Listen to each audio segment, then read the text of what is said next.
Nako, ito po mga kababayan, no? Ganito po bantayan ng mga DDS ang ating Pangulong Bongbong Marcos. Nakikita ho nila na nagtatrabaho kaya mainit po ang ulo nila. Nagagalit sila kapag nakikita pong may ginagawang trabaho ang Pangulo para sa ating mga kababayan. Trying hard magpaka magpakamasa si Marcos Jr. Tumingin ka kaya sa kinakamayan para maramdaman ng tao na totoo ka. Diba? So, ganun po sila ka-desperado na ngayon dahil nakikita ng tao na talaga ngayon may ginagawa ang gobyerno para sa taong bayan. Nung panahon nila, anong ginawa nila? Diba? Naranasan ba ito ng mga Pilipino, ng mga estudyante? Nung panahon nila, hindi. Ngayon, inggit na inggit sila. Kasi, hindi nila nagawa nung panahon nila. Tingnan nyo tong spokesperson dati, ni dating Pangulo na si Harry Roque. Inggit na inggit siya ngayon sa ating Pangulo kasi ang Pangulo, ginagawa niya lang ang kanyang trabaho. Ginagawa niya lang ang kanyang tungkulin na maglingkod sa bayan. Pero sila, kung ano-ano ang sinasabi sa ating Pangulo, mga kababayan. Bakit hindi nyo pagsabihan yung amo nyo na BP na magtrabaho kaysa pumuna ng pumuna sa ginagawa ng Pangulo? So pareho sila po ng naratibo, di ba? Bakbakan na bakbakan ang administrasyon kasama ang kanilang mga vlogger. Di ba? Totoo naman tinan nyo to si Harry Roque. Ano bang madalas na maglabas sa kanyang bunganga? 'Di ba? Resign BBBM para maupo na si VP Sara Duterte at makabalik na siya dito sa Pilipinas at mawala na yung kaso niya dahil Duterte lang makapag-absuelto sa kanya. Yun lang yun ang totoo. Kaya lahat ginagawa para pabagsakin ang administrasyon. Ngayon nga lang, di siya nagtatagumpay kasi nga, ang masama, hindi talaga nagtatagumpay kahit paanong gawin ninyo. 'Di ba? Ito pa po, meron ho akong ipaparinig sa inyo na pahayag ni Harry Roque. Pakinggan niyo to. Kapag tama ang pag-iisip, may mga tamang hakbang na po pwedeng magawa at syempre, merong inspirasyon.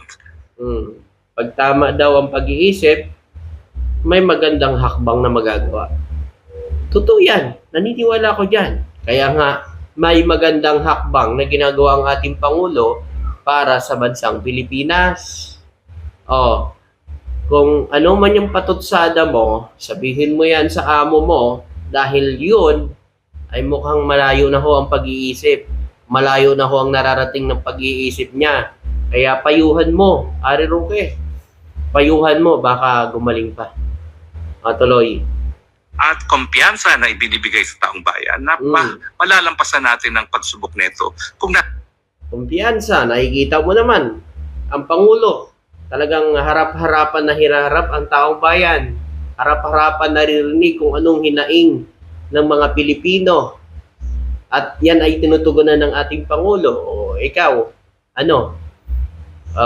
Tugunan mo na lang kasi ang kaso mo. Harapin mo na lang, umuwi ka rito sa Pilipinas. Ngayon, sabihin mo rin yan sa BP mo na harapin ang responsibilidad bilang BP dito sa bansang Pilipinas kaysa manira ng manira. Magtrabaho, tuloy. Sa tamang pag-iisip ang namumuno. Kaya kung nasa tamang pag-iisip daw ang namumuno, mga kababayan, wow. Ba't di mo sabihin dun sa amo mo kung may tamang pag-iisip pa ba siya? Ang Pangulo natin, nakikita nyo naman. Kahit kailan di tayo nakarinig ng mga paninira at nakikita natin na may nagagawa sa bansa. Pero yung ngawa ng ngawa, salita ng salita, walang nagagawa sa bansa. So yun ang gusto mong umupo. Na ang alam lang ay batikusin ang nagagawa ng gobyerno. Pati yung pagsira ng mga illegal na droga. Abay, binatikos pa.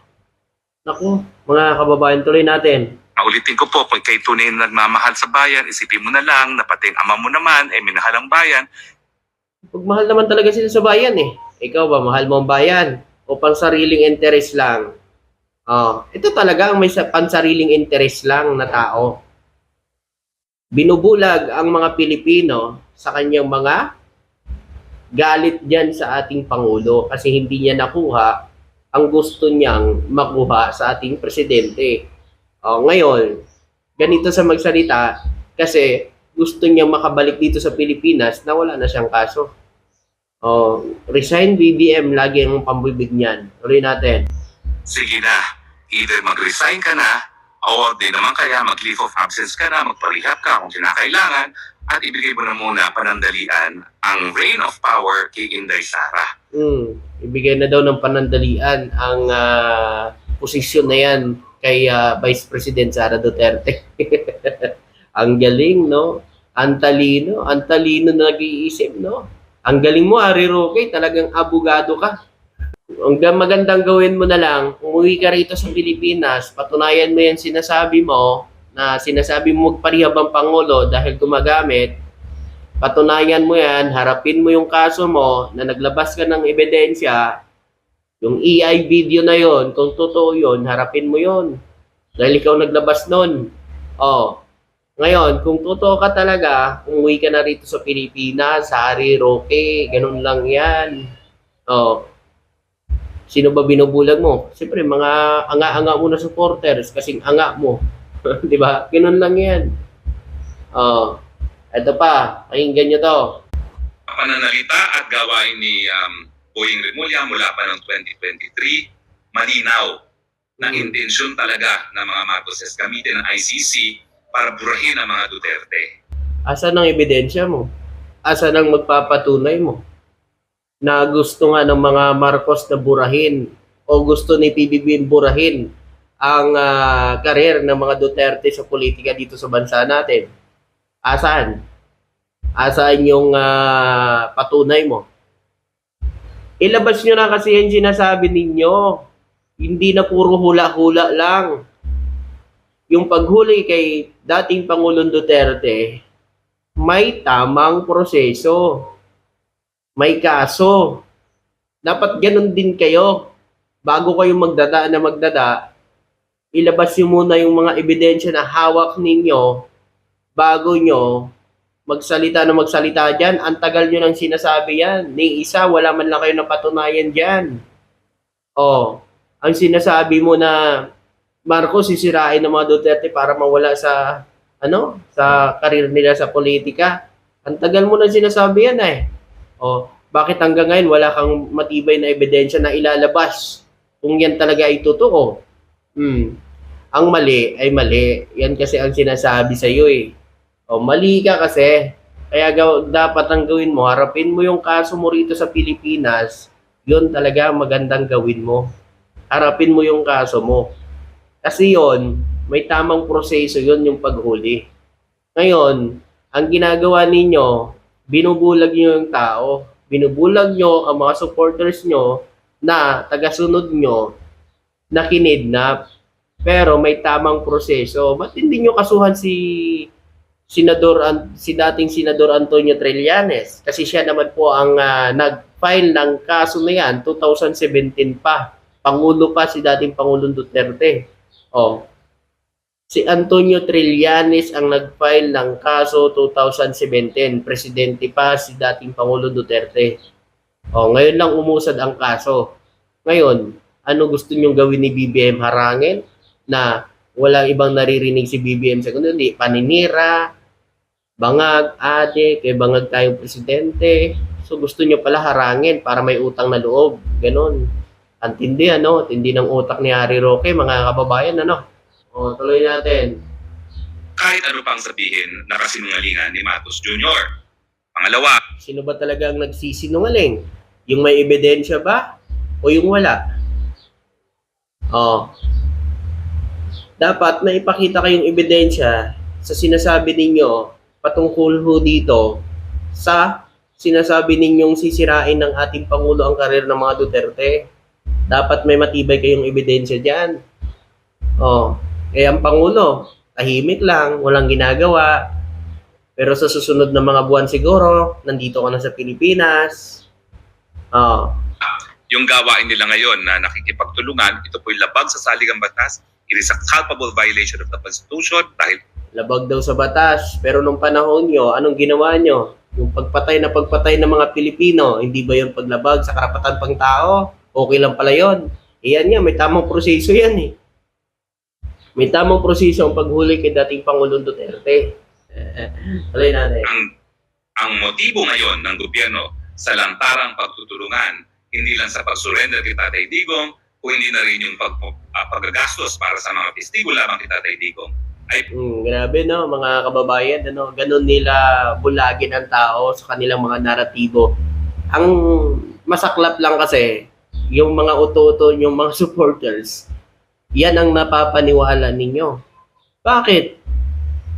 Kung totoo naman pala yung sinasabi mo, may matibay kang ebidensya, ilabas mo kasi. Kasi yan ang magpapatunay sa taong bayan na ganun nga ang ginagawa ng mga Marcos. Nilulustay ang pera ng gobyerno para doon sa pagdiit, panggigipit kay dating Pangulong Duterte na sinasabi mo. 'Di ba? Ganun ang gawin mo, Harry Roque. Hindi na bugado ka eh, 'di ba? Abogado ka. 'Di ba? Alam mo 'yan. Hindi mo kailangan akusahan yung isang tao hangga't wala kang may ipapakitang ebidensya.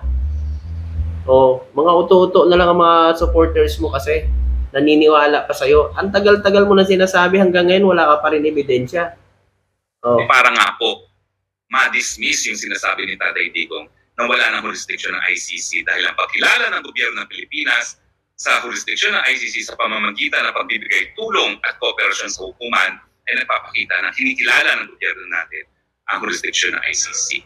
tama lang yun na bumalik tayo sa ICC dahil sa mga papang-abusong katulad nyo. O, mali ba yun?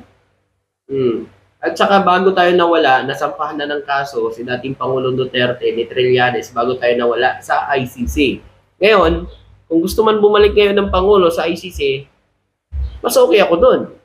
Kaya maganda yan kung magkaroon ulit ng jurisdiction ang ICC dito sa bansa. O, anong pakialam mo? Tapos na kayo. Anong pakialam nyo kung ibalik ng Pangulo? Wala kayong karapatan. Tapos na kayo sa termino nyo. Nagpakasasa na kayo. Kaya wala na kayong magagawa. Panahon na ng Marcos to. Yun. Maraming salamat.